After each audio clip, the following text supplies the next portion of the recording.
What's up? This is my 2003 Suzuki GSF600S. Gonna walk you guys around, talk you through the ins and outs, start it up for you. I'll get started with the outs. The bike was downed at speed. It was involved in a low speed high side. You can see that there's scuffing along the frame right here and here. Scratch right here on the tank. Scuffing on the exhaust. Pinhole or kind of a puncture in the seat. All kind of superficial things. The bike geometry is still good. Like the frame isn't tweaked or anything like that, and the fork is still good. Like you can be cruising along, and if you so choose to take your hands off the bars, the bike will continue to keep going and track straight. The only thing that was really affected negatively, other than the cosmetic stuff, is the original gauge cluster disintegrated. This is a replacement. I was told it was off of a 600. It came off of a 1200, and the speed sensor resistance is different in the 1200 from the 600. So long story short, this thing doesn't read speed accurately past 40 miles an hour, but it does read engine speed correctly, and you can calculate your vehicle speed using your engine speed. Kind of annoying at first, but it's really, really simple to get a hang of. Also, the odometer says 61K. Really, that's there's really only 40,000 miles on this thing. I got it at 20,000. It went down at about 25,000, and I've ridden it another 15,000 since then. So really only about 40,000 miles on the bike.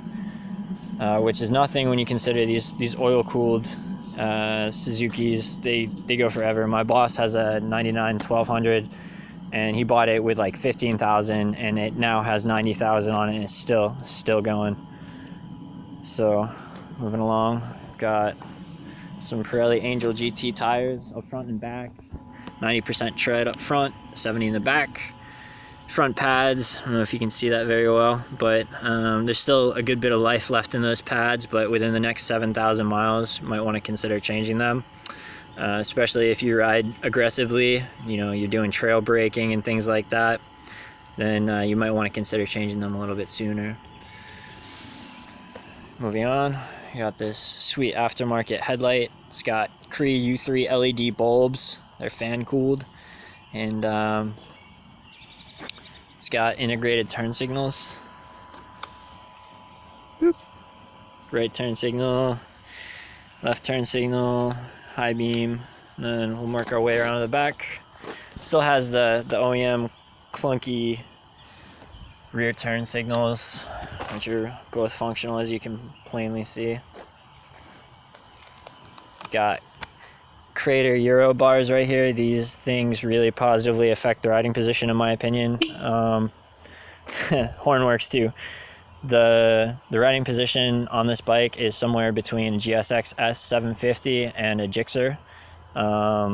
It's slightly more sporty than the GSX-S750. Your legs are still pretty tucked the way they would be on the GSX, but you're slightly more forward on this bike.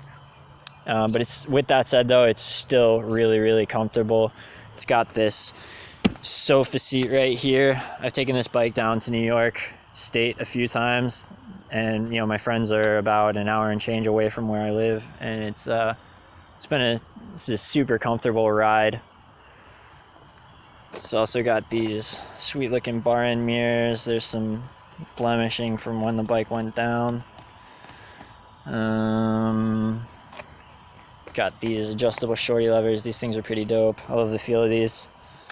Got this Rome phone mount. Looks kind of flimsy. I thought the same thing myself.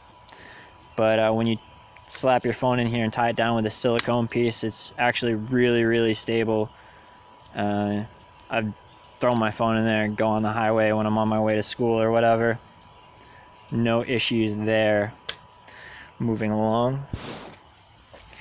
We got Vortex V3 sprocket set on the front and the back, replaced about 2,000 miles ago, along with a chain. Been super diligent about keeping the chain properly, or keeping the chain clean, properly aligned and tensioned. And when I had the the chain off when I had the rear wheel off last time around. I replaced the rear rotor coupled with the pads, so rear brakes are all good. Just a kind of a cool feature about this bike, it does have a helmet lock. That's pretty sweet, I love that. And it's also got the center stand, which is really nice for when you're servicing the bike, doing valve adjustments, oil changes, you know, whatever, fill in the blank. This is a really nice feature to have. And it's kind of discreet too, so it doesn't take away from the aesthetic of the bike.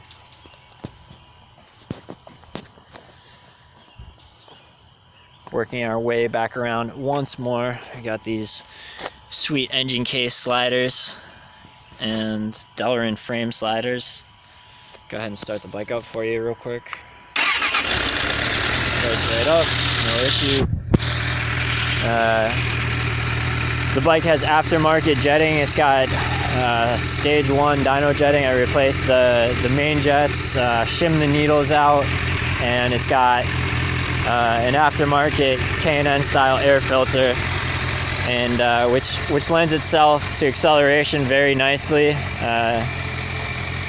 It also gets really good gas mileage. It gets about 42 mpgs, and you know, still fuel economy of a Prius and faster than an STI, so it's pretty sick. The insurance is dirt cheap on it too. So anyone considering this for a starter bike, I'd say that it's not a rocket ship, so I don't think you'd kill yourself on it. It gets out of its way, but it's not, you know, like one of the biggest things about buying like a 250 or a 500 is within a year, I keep hearing about people that outgrow their bike. They're like, I want something faster. This is a bike that I've had for 2 years now, and I still love it. I really don't even want to part with it, but you know, I just recently bought a truck that needs a little work, so got to get some dollars so I can fix that. So my loss is your gain.